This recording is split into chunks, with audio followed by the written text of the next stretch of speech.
नमस्कार, मेरा नाम है अर्पित शुक्ला और इस समय हम मौजूद हैं भोड़ापुर चौराहे के पास में। और यहाँ पर आप देख सकते हैं एक गड्ढा है जिसमें एक्टिवा जो कि टूटी फूटी हालत में डली हुई है। और आप देख कर चौंक जाएंगे कि यहाँ पर एक सीवर का जो निर्माण कार्य है वो चल रहा है। और यहाँ पर रात्रि में किसी भी प्रकार की बैरिकेडिंग नहीं थी और स्ट्रीट लाइट्स नहीं होने की वजह से एक बार फिर से एक ऐसा हादसा सामने आया है।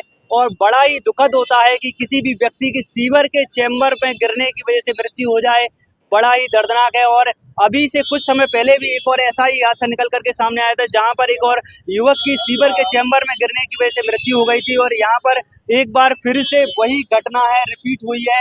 और यहाँ पर और भी जो लोग हैं प्रत्यक्षदर्शी मौजूद हैं।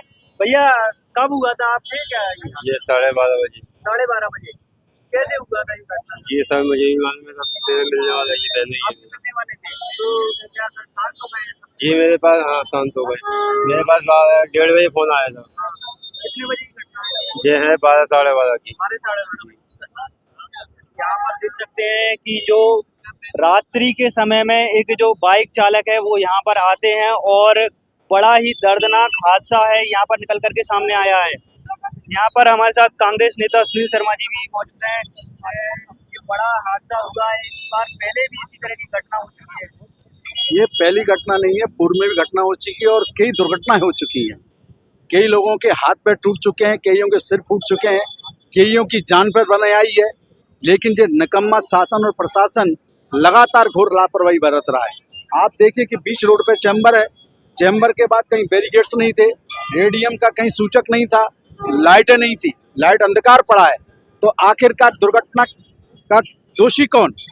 इस पूरी दुर्घटना का दोषी ग्वालियर स्मार्ट सिटी, जिनके ऊपर लाइट की जिम्मेदारी बताई जा रही है, और निगम प्रशासन की बैरिकेड्स नहीं लगाया, आपने रेडियम नहीं लगाया, रेडियम स्टॉपर आप लगाते जिससे कि आप दूर से देख ले कि यहाँ गड्ढा है। आज इनकी घोर लापरवाही की बदौलत एक युवक की जान चली गई और एक युवक अभी मरणासन हालत में अस्पताल में जीवन मृत्यु से जूझ रहा है। अभी तक यहाँ पर कोई अधिकारी भी नहीं पहुंचे हैं। ये इनके असंवेदनशीलता दिखाती है, ये दर्शाती है आप जनता के पैसे से, टैक्स से ये निर्माण कार्य होता है और आपको तनख्वाह मिलती है। आज वही जनता की जान पे बना रही है और ये असंवेदनशील अधिकारी आज यहाँ मौजूद नहीं है। इससे ज्यादा और दुखद कुछ नहीं हो नहीं सकता। परिवार भी खड़ा हुआ है, साथ में बता रहे हैं कि रात्रि में आ रहे थे और यहाँ पर अंधेरा था। वही तो है ना, अगर आज उनको रेडियम स्टॉपर लगा होता, लाइट जल रही होती और यहाँ पे बैरिकेड्स लगे होते तो ये दुर्घटना नहीं होती। अभियान लगाए, अभियान ये पुलिस ने लाके ये बैरिकेड्स लगाए, अभी की बात है, सारे सब लोगों के सामने किया है। तो आप देख सकते हैं यहाँ पर एक बड़ा हादसा है जो कि सामने आया है और ये पूर्ण रूप से मानव निर्मित हादसा है। किसी भी प्रकार की प्राकृतिक हादसा नहीं बल्कि लापरवाही कह सकते हैं हम इसको। यहाँ पर फिलहाल के समय में आप देख सकते हैं काफी जो लोग हैं मौजूद हैं और एक बड़ा हादसा भोड़ापुर से निकल करके सामने आया। लगातार इस तरह के हादसे हमारे सामने आ रहे हैं, लेकिन अब तक हमारा प्रशासन है, एडमिनिस्ट्रेशन है, वो इस तरह के निर्माण कार्यों में लापरवाही बरत देता है और इस तरह के हादसे निकल कर सामने आते हैं। अब यहाँ पर बैरिकेडिंग रख दी गई है, काश यही बैरिकेडिंग रात्रि के समय रख दी गई होती तो ये इतना बड़ा हादसा होने से यहाँ पर बच जाता। और भी लोग मौजूद, क्या कह रहे हैं भाई साहब? क्षेत्रीय पार्षद, ये लाइट तो अभी भी नहीं लग सकती क्योंकि इन्होंने जो लाइटें गाड़ी है ये घोर भ्रष्टाचार है। जब एचटी लाइन ऊपर है तो एलटी लाइन नीचे कैसे जल सकती है? संभव नहीं है। इनका जब बल्ब बदलने की बात करते हैं तो कहते हैं ऊपर एचटी लाइन हमारा आदमी चिपक जाएगा। तो मैं उनसे ये पूछना चाहता हूँ, तो ऐसा काम करा क्यों गया? ये भ्रष्टाचार, इसका मतलब भ्रष्टाचार किया गया। ये लाइनें गाड़ी क्यों गई? दुरुपयोग हुआ, निगम सरकार के पैसे का दुरुपयोग किया गया और उसकी वजह से अगर उजाला होता तो ये हादसा नहीं होता। ये स्मार्ट सिटी के अंधकार के कारण, इसलिए स्मार्ट सिटी पर कार्रवाई होना चाहिए। पूरा शहर अंधेरा कर दिया है, आज स्मार्ट शहर नहीं अंधेरा शहर बना दिया गया है।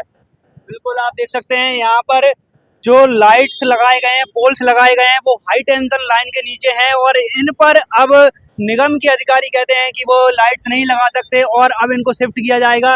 देख सकते हैं किस तरह से जो सरकारी टैक्स के पैसे का बर्बाद किया जाता है। और यहाँ पर आप देख सकते हैं एक बड़ा हादसा है जो निकल करके सामने आया और इस समय हम आपको सीधी तस्वीरें दिखा रहे हैं ग्वालियर के भोड़ापुर से, जहां पर एक एक्टिवा सवार जो सीवर का गड्ढा है इसमें गिर जाते हैं और एक बड़ा हादसा निकल करके सामने आ रहा है।